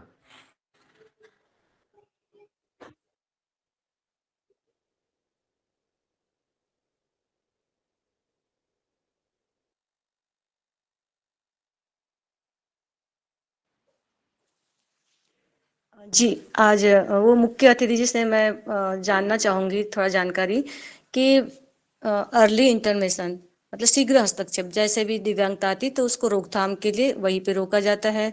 और दिव्यांगता आए ही नहीं उसके लिए भी हम मतलब ट्रेनिंग्स देते हैं टीचर्स को और पेरेंट्स को भी ट्रेनिंग देते हैं कि जैसे दिव्यांगता आना ही नहीं चाहिए उसके लिए। तो एक फैक्टर निकल के आया कि दिव्यांगता के कारण भी हम बताते हैं उनको कि किस कारणों से दिव्यांगता आती है, क्योंकि पहले उतना अवेयर नहीं थे और उतने साधन नहीं थे, इस वजह से दिव्यांगता आती थी। और उस कारण से वो परिवार पूरा उनके आर्थिक पूरा पैसा वहीं पे जाता था, उनकी जो मानसिक क्षमताएं थी, शारीरिक क्षमताएं थी, उसी में एनर्जी वेस्ट होती थी दिव्यांगजनों को पालन पोषण में।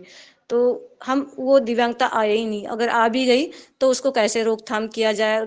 जैसे अंधविश्वास भी होता है इस क्षेत्र में, तो उसके लिए भी क्या आपका परामर्शदाता के तौर पे आप काम करते हैं क्या, आपका एनजीओ या आपका जो भी है। और एक चीज अभी कुछ दिनों पहले या अभी निकल के आई कि दिव्यांगता इसलिए भी आती है कि वो परिवार एक परिवार है, वो आर्थिक परिस्थिति से अच्छे हैं, वो शिक्षित भी है परिवार, उन्होंने कोई कमी नहीं किसी उस माता को अगर गर्भ होती है तो उन्होंने कोई कमी नहीं करी खान पान में, उनके पालन मतलब गर्भ धारण के वक्त में परिवार का पूरा सहयोग रहा हर परिस्थिति से, अध्यात्म तौर से, सब तौर से।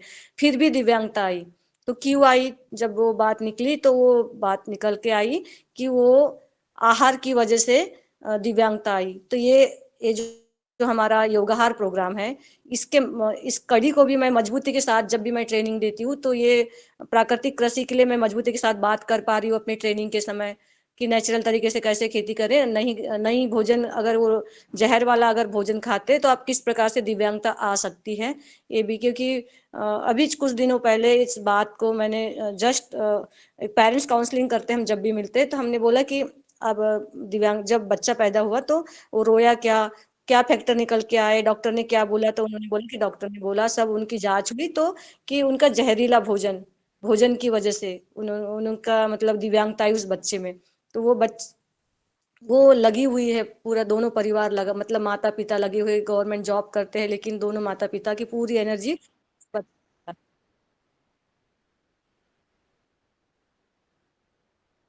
मैं मुख्य अतिथि से ये कहना चाह रही हूँ कि आपकी जो एनजीओ है या परामर्शदाता है, ऐसा कोई कार्य करते हैं क्या कि ये दिव्यांगता आए ही नहीं, उसके लिए जागरूक करते हैं क्या? अगर दिव्यांगता आ ही गई है तो उसके लिए फिर वो क्या परामर्शदाता को क्या बताते हैं, मतलब दिव्यांगजनों को क्या बताते हैं अगर दिव्यांगता आ गई है तो? इसके और भी काम करते हैं क्या? और यो योगहार के माध्यम से मतलब एक फैक्टर ये भी है कि जहरीला भोजन करने से भी दिव्यांगता आती है, ये बताना जी चाहिए। जी थैंक जी। धन्यवाद कल्पना जी। मुझे आपकी बातों से लग रहा है कि आप बहुत करीब हैं विकलांगता के विषय से। जहाँ तक आपने अर्ली आइडेंटिफिकेशन की बात करी है, हम लोग जो हैं स्वयंसेवी संस्थाओं और ऐसे सामाजिक संस्थाओं से के साथ काम करते हैं, कृषक संगठनों के साथ काम करते हैं, जो विकलांग समावेशित के कार्यक्रम को बढ़ाना चाहती हैं या विकास के उसमें लाना चाहती हैं। तो कई एनजीओस को हम लोग ने ट्रेन किया है, उनके वर्कर्स को ट्रेन किया है, और हमने ये कोशिश की है कि अर्ली आइडेंटिफिकेशन मतलब पहली पहचान हो जानी चाहिए। तो हमारे गांव में अगर सबसे पहले बच्चे जो मिलते हैं वो उनके साथ जो काम करते हैं वो हैं आशा वर्कर।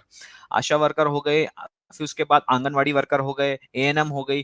तो इनको हम ट्रेनिंग देते हैं कि आप बच्चों का जो है पहचान करिए, और जैसे आपको लगता है कि ये बच्चे में जो है आगे इनको डॉक्टर के सलाह लेनी चाहिए या किसी विशेषज्ञ के साथ पास भेजना चाहिए, तो तुरंत उन्हें माता पिता को उसका संज्ञान में लाइए कि ये बच्चे सुन नहीं रहा है, या इस बच्चे की ग्रोथ कम लग रही है, या ये बच्चे का पैर हिल नहीं रहा है। तो ये कहीं ना कहीं जो है उसको तुरंत इंटरवेंशन कराया जाए विशेषज्ञ के साथ में। तो ये जानकारी नहीं होती है, ना आशा वर्कर को होती है, ना आंगनवाड़ी को होती है, ना पेरेंट्स को होती है। वो पहले कुछ साल वो ऑब्जर्वेशन में देखने लग जाते हैं कि अभी ठीक होगा, अभी ठीक होगा, और कुछ झाड़ फूक भी करने लगते हैं जैसे आपने कहा, क्योंकि हमारे जैसे समाज में बिलीफ है कि कहीं ना कहीं कुछ लग गया है। तो 5-7 साल 8 साल उस बच्चे का बर्बाद कर देते हैं, जिससे कि जो उसकी उसी समय अगर इंटरवेंशन हो जाता, या उसी समय कुछ सर्जरी या उसके मेडिसिन या उसकी जो है रिहेबिलिटेशन हो जाता, तो बच्चा कहीं ना कहीं जो है उस 7 साल 8 साल नहीं अपना बेकार करता, और कहीं ना कहीं उसकी विकलांगता या तो आती ही नहीं या तो कम होती। तो ये सब करने की जरूरत है, जागरूक पहले तो समाज को, फिर जो उनके साथ जो कार्य करते हैं, और माता पिता को खासकर। तो गांव में जो अगर आप कृषक समूह चला रहे हैं तो उनमें उनको बुलाइए, अगर विकलांगों के साथ काम कर रहे हैं तो उनको बुलाइए, और ऐसे कोई जागरूक व्यक्ति हैं जो बता सकते हैं समाज में कि विकलांगों को कैसे पहचानना है, या कहाँ कहाँ कौन कौन सी संस्थाएं आपके शहर में आपके राज्य में है, तो उनको उनकी जो लिस्ट होनी चाहिए, कहाँ रेफर किया जाए। तो इस प्रकार के कार्यक्रम को हम बढ़ाते हैं। जहां तक रही पुनर्वास की, तो कुछ संस्थाएं पुनर्वास करती है, एक बार विकलांगता आ जाती है फिर उसके बाद पुनर्वास की जरूरत होती है। तो पुनर्वास के सेंटर कहाँ पर हैं, सरकार के हैं, गैर सरकारी हैं, उस पर उनको उनको रेफर करिए, और उसमें कोशिश करिए कि वो लोग उसका इस्तेमाल करें, उसको उसमें जाएं, और अपनी विकलांगता जो भी रिहेबिलिटेशन पार्ट है उसको करिए। कि हमने कई लोगों को पहले रिहेबिलिटेशन ही करते हैं, क्योंकि कहीं ना कहीं कई हद तक जो है हम उनकी बाधाओं को कम कर सकते हैं अगर उनके पास मशीन आ जाए। जैसे सब सिंपल से होती है कि व्यक्ति चल फिर नहीं सकता, तो अगर उसको हमने व्हील चेयर दे दिया तो उसकी जो है आने जाने की व्यवस्था हो जाती है। तो कहीं ना कहीं जब वो आने जाने लगता है तो कुछ काम करना चाहता है फिर उसके बाद। इसी प्रकार मानसिक व्यक्ति है तो उसको जो है साइकेट्रिस्ट या साइकोलॉजिस्ट से मिलाया जाता है, दवाई दारू चालू की जाती है, तो कहीं ना कहीं उसका जो मानसिक संतुलन है वो कहीं ना कहीं ठीक होता है, फिर वो किसी लायक होता है काम करने के लिए, या सोचने के लायक, या कुछ करने लायक। तो रिहेबिलिटेशन पहला पार्ट होता है। तो ये तो विकलांगता आने के बाद है, लेकिन उससे पहले अर्ली आइडेंटिफिकेशन के लिए आपको जो है, जो जमीनी स्तर पे जो कार्यक्रम होते हैं या जो हमारे स्टाफ है उनसे बात करना पड़ेगा, उनको समझाना पड़ेगा और लिंकेज कराना पड़ेगा सरकारी या गैर सरकारी संस्थाओं से। Thank you. सर ये ये बात निकल के आई कि हमको जो सबसे निचली कड़ी है आंगनवाड़ी और आशा कार्यकर्ता, इनको ट्रेनिंग्स की मोस्ट इम्पोर्टेंट ज़रूरत है, क्योंकि वो हर व्यक्ति से मिलते हैं गांव में। हाँ जी। तो ये सरकारी तौर पे उनको एकदम आपके माध्यम से मैं, क्योंकि हम तो एक बहुत निम्न छोटी कड़ी है हम सरकारी, आप बड़े एनजीओ के माध्यम से बड़े स्तर पे आप गवर्नमेंट को आप बाध्य कर सकते हैं कि इनको जब भी ट्रेनिंग दी जाती है आशा कार्यकर्ता को, एज अ आंगनवाड़ी कार्यकर्ता को, तो इनमें उन ये वाली भी ट्रेनिंग हो दिव्यांगता के लिए कि अर्ली इंटरवेंशन हो, और दिव्यांगता आए ही नहीं, ताकि हमारा देश का विकास बहुत अच्छे से हो जाए, बहुत तेज गति से हो जाए, क्योंकि इसमें बहुत एनर्जी और पैसा वेस्ट होता है, पूरा समय बर्बाद होता है। तो आई नहीं आने वाले दिनों के लिए, लेकिन वर्तमान में जो भी है उसमें बहुत जागरूकता की जरूरत है, क्योंकि जब हमारे पास बच्चे आते हैं तब तक की दिव्यांगता बहुत काफी बढ़ चुकी होती है, 5 वर्ष में आते, 6 वर्ष में आते, जैसे आपने बोला कि तब तक के वो उनको कोई अता पता ही नहीं होता है उनको क्या करना है कैसे करना है। तो ये आपके माध्यम से मैं गवर्नमेंट के लिए बताना चाहूंगी कि ये जरूर से आप करिएगा, गवर्नमेंट को पत्र लिख के या जैसे भी, कि आशा और आंगनवाड़ी कार्यकर्ता को ट्रेनिंग्स दी जाए, कि वो गांव में हर व्यक्ति से जब भी मिले तो इस प्रकार से दिव्यांगता के क्षेत्र में दिव्यांगता ना आए। बस यही बात के माध्यम से बताना चाहूंगी। जी, धन्यवाद। धन्यवाद।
धन्यवाद दिनेश सेमवाल जी।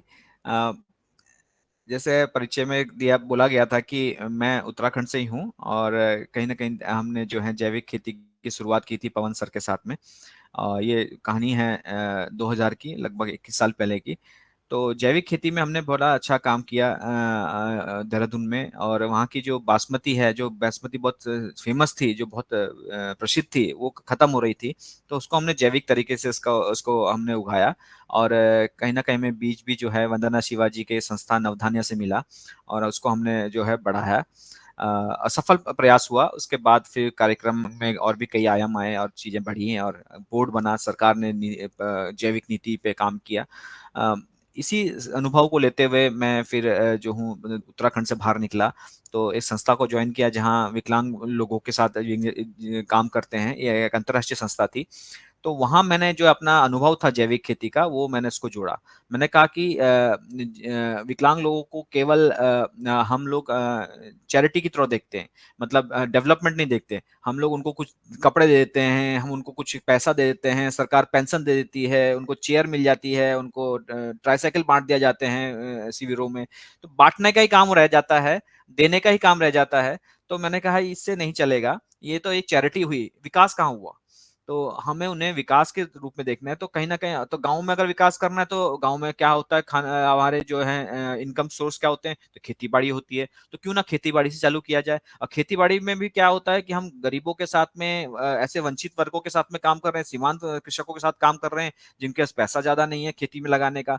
तो वो लोग तो जो है केमिकल फार्मिंग जो है उनके लिए काम की नहीं है, वो बहुत महँगी पड़ रही है। तो फिर हमने बोला कि जैविक खेती में ही जाएँगे क्यों?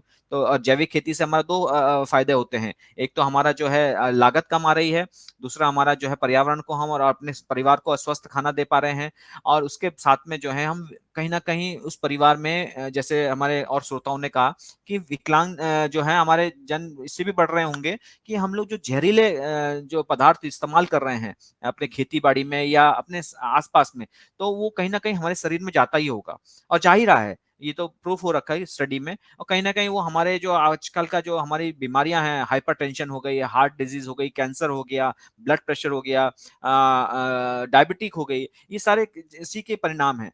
तो ऐसा नहीं है कि विकलांगजन जो है, जो विकलांगता केवल गर्भ से बढ़ रही है, वो तो बढ़ रही है। मैंने जैसे शुरुआत में कहा कि गरीबी और विकलांगता का बहुत बड़ा खेल है।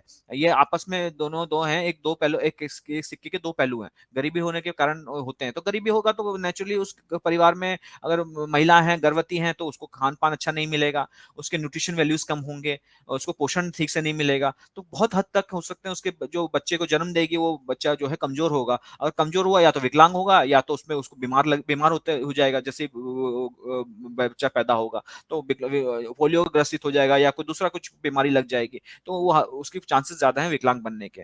और अगर विकलांग है, तो उसको अगर रोज़गार नहीं है, उसके पास शिक्षा नहीं है, तो उसको वो समाज से कटा हुआ है, तो कहीं न कहीं उसको आमदनी की स्रोत नहीं है, तो वो कहीं न कहीं अपना देखभाल नहीं कर पाते हैं। तो कहीं न कहीं वो गरीब रहते हैं। तो गरीबी और इसका कुचक्कर चलता रहता है। तो उसको कुचक्कर को तोड़ने के लिए हम लोग ने फिर जैविक खेती को अपनाया, और जैविक खेती से हमने कहा कि सीमांत किसानों के साथ, कृषकों के साथ हम काम कर रहे हैं, तो एक-एक किसान के साथ हम काम नहीं कर सकते, तो इनको मिलाएँ। और केवल विकलांगों के साथ काम भी नहीं कर सकते, क्योंकि वो अगर हम उनके साथ करेंगे तो फिर हम ही परियोजना के अंतर्गत उनको एक मेन स्ट्रीम से अलग कर रहे हैं। तो ऐसे संस्थाओं को भी मैं डिस्करेज करता हूँ कि केवल विकलांगों के लिए काम करो, तो वे भी सही नहीं है। तो हम लोग विकलांग समावेशित बोलते हैं, तो इसमें जो भी हमारे दूसरे कृषक हैं, सो कॉल्ड सामान्य जिसे हम बोलते हैं, सामान्य इस ज़माने में कोई नहीं है, लेकिन मान लिया कि उन्हें सामान्य है, तो उनको भी हम उनको लेके आते हैं साथ में काम करने के लिए। तो वो लोग भी होते हैं, तो वो लोग उनकी क्षमता को पहचानते हैं, और उनको उसी हिसाब से भागीदारी में शामिल करते हैं। पहले एसएचजी में उनको लाया नहीं जाता था। वो कहते थे वो महिला तो विकलांग है, वो क्या कर पाएगी? वो बहन पैसा ले लेगी तो वापस नहीं करेगी। लेकिन जब उन्होंने देखा कि वो बहन उनसे ज़्यादा अच्छा काम कर रही है, और वो बहन जो है ज़्यादा अच्छा बकरी पालन या जैविक खेती या जो भी सब्ज़ी उत्पादन करके पैसा लौटा रही समूह को, तो फिर उनको विश्वास बढ़ गया था। वो कह रहे हैं कि ये तो हमसे अच्छा करते हैं, क्योंकि जब तक दिखता नहीं है तब तक विश्वास नहीं होता है। तो पहले रोल मॉडल्स अपने गाँव में, अपने साथ में आस-पास के लोगों के साथ करो ये काम, और उनको उनको रोल मॉडल बनाओ, उनको हीरो हीरोइन बनाओ, और तब उसको देख के सरकार, समाज ये लोग देखेंगे, तब परिवर्तन आएगा, दृष्टिकोण में परिवर्तन आएगा। सबसे बड़ा जो बाधा है हमारी दृष्टिकोण है। हम सोचते हैं ये नहीं कर पाएगा, नहीं कर पाएगी। वहीं हमारी जो है हम उनको रोकते हैं शामिल होने से, समावेशित होने से।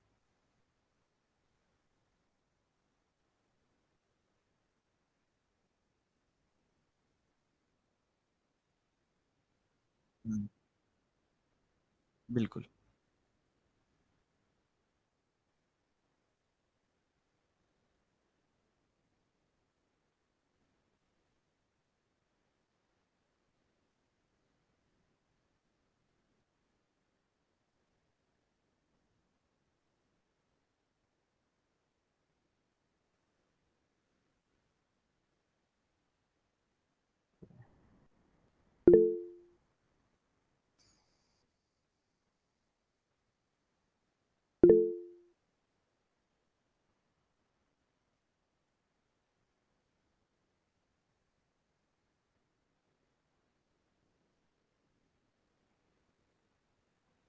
ओम, मैं प्रणाली महाराष्ट्र के सिंधुदुर्ग जिले से हूँ और मैं एक स्कूल टीचर, हाँ, एक हेड मिस्ट्रेस का काम करती हूँ। तो आज के चीफ गेस्ट दिनेश राणा जी, आपका जो मार्गदर्शन है वो बहुत अलग ही तरह से है और इन विकलांगों को जीवन को आत्मनिर्भर बनाने के लिए हम क्या कर सकते हैं, उनका जीवन उभर जाए, इसलिए हमसे क्या हो सकता है, यही विचार लेकर मैं मेरे स्कूल में भी काम करती हूँ। मेरा स्कूल जो है उसमें सभी बच्चे सीखते हैं। तो मुझे तो ज्यादा वक्त चाहिए था क्योंकि हमारे यहाँ जो CWSN के लिए काम किया जाता है, जिसे कल्पना बहन जी काम करती है, उसी प्रकार हमारे यहाँ भी विभाग है विकलांगों के लिए काम करने वाला। उनको बहुत अचरज होता है कि आपके स्कूल के बच्चे, ये जो CWSN है, वो पलट के अच्छी तरह प्रगति के मार्ग पर जाते हैं, लेकिन मैं उतनी ही संतुष्ट नहीं हूँ। उनको लिखना बोलना आए, मेरा एक विचार रहता है मैं बाकी लोगों के लिए, बाकी बच्चों के लिए काम करना आसान है, लेकिन इन बच्चों के साथ काम करना, उनके लिए काम करना बहुत धीरज की बात है, बहुत ही कठिन काम है, लेकिन वही हमें करना है। जो कठिन है वो ही टीचर करे और इन बच्चों को उनके लाइफ में उभर के आगे ले जाए तो ही बहुत अच्छा है। मेरे स्कूल के ये बच्चे मुझे बहुत आत्म क्या बोलूं, मुझे अच्छा लगता है कि ये बच्चे पढ़ रहे हैं, आगे जा रहे हैं, 10वीं कक्षा तक पढ़ रहे हैं, लेकिन मैं उतनी समाधानी नहीं हूँ। आप जैसा बता रहे हैं, ये बच्चे आत्मनिर्भर होने चाहिए, अपने पाँव पर खड़े होकर समाज में एक अलग सा काम उनके हाथ से हो जाए तो मुझे बहुत अच्छा लगेगा। मैं तो यही काम कर रही हूँ मेरे घर में भी। ये कोई ये नहीं है, उनकी माँ ही उसी तरह थी। मेरे चचेरे की बच्चे दोनों पैरों से विकलांग है, लेकिन मैंने तो इस भाई को स्कूल मेरे पीठ पर लेकर स्कूल जा कर ले गई हूँ। वो आत्मनिर्भर है, बाकी लोगों की तरह वो गांव में काम करता है, अच्छी तरह काम करता है, लेकिन मन में तो पीड़ा है कि उनका जीवन कैसा है। तो समाज में ये वर्ग है, इसके लिए बहुत बड़ा काम होने की जरूरत है। ओम प्रणाम, धन्यवाद आपके मार्गदर्शन के लिए। ओम। धन्यवाद प्रणाली जी। मैं थोड़ा सा दिनेश जी इसमें टिप्पणी करना चाहूंगा, इनके साथ में जोड़ना चाहूंगा।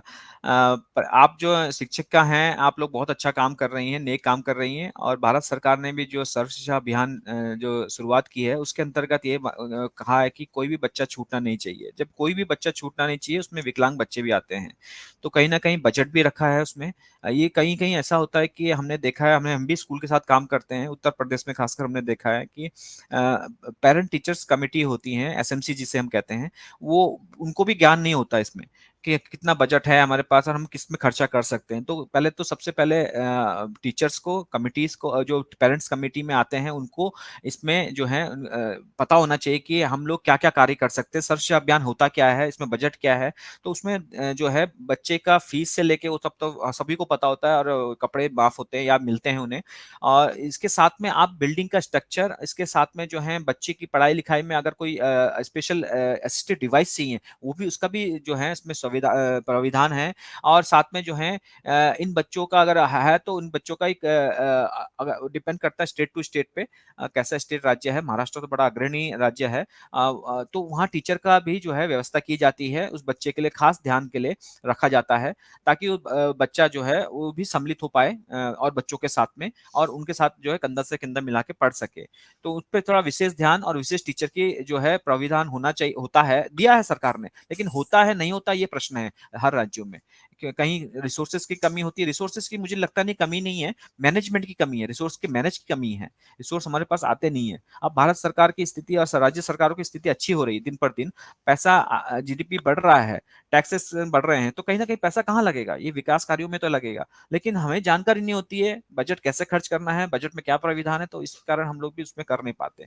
लेकिन बच्चों को जो है अभी आप जब जैसे शिक्षिका हैं, आपको इसका पूरा इनका पढ़िए कि किस प्रकार जो है इनका बजट जो है ज्यादा से ज्यादा आप अपने स्कूल पे ले आए, अपने ब्लॉक में ले आए, और ज्यादा से ज्यादा जो है आपका स्कूल बाध्य रहित हो सके। जब मैं बाध्य रहित कहता हूं तो फिजिकल भी है, इंफ्रास्ट्रक्चर तो है ही, टॉयलेट वगैरह, आपका स्कूल, आपके कमरे, प्लस आपके जो है वहाँ कम्युनिकेशन, जो बच्चों के साथ संवाद होता है उस बच्चे को, क्योंकि ज्यादातर बच्चे ड्रॉप आउट इसलिए होते हैं विकलांग बच्चे की, उनको वहां सम्मिलित नहीं किया जाता, उन्हें चिढ़ाया जाता है, उन्हें छेड़ा जाता है। मैंने कई बच्चों से इंटरव्यू लिए, कई बच्चों से कहा कि नहीं जाएंगे हम लोग, हमें लंगड़ा कहते हैं, हमें ये कहते हैं, हमें वो कहते हैं, तो वो उस चक्कर में क्या है कि वो कहीं ना कहीं जो है वो छोड़ देते हैं। तो इस प्रकार की चीजें दूसरों बच्चों को भी हमें समझाना है, उनको भी बताना है कि इन्हें शामिल करना, ये भी आपके साथ में आएंगे, इनका भी पूरा हक बनता है पढ़ने का, इनको भी समाज में आने का जो है पूरा हक बनता है। तो इस प्रकार के जो दोनों जगह से एजुकेशन होनी चाहिए, केवल हम विकलांग बच्चों पे केंद्रित ना करके दूसरे बच्चों पे भी हमें उनके दोस्त बनाने चाहिए। हमें जो खेल कूद भी कराने होंगे वो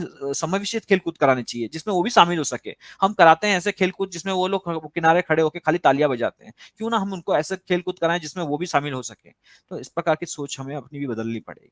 धन्यवाद।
मोम